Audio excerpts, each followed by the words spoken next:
गुरु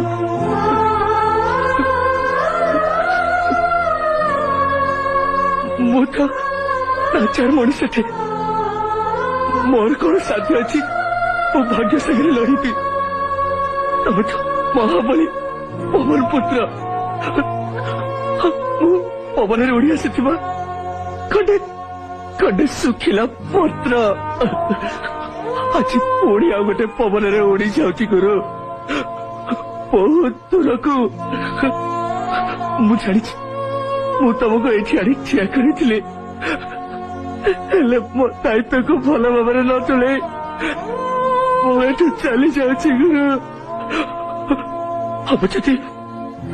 हम जदि तमर बुद्धू चेला को क्षमा करदब गुरु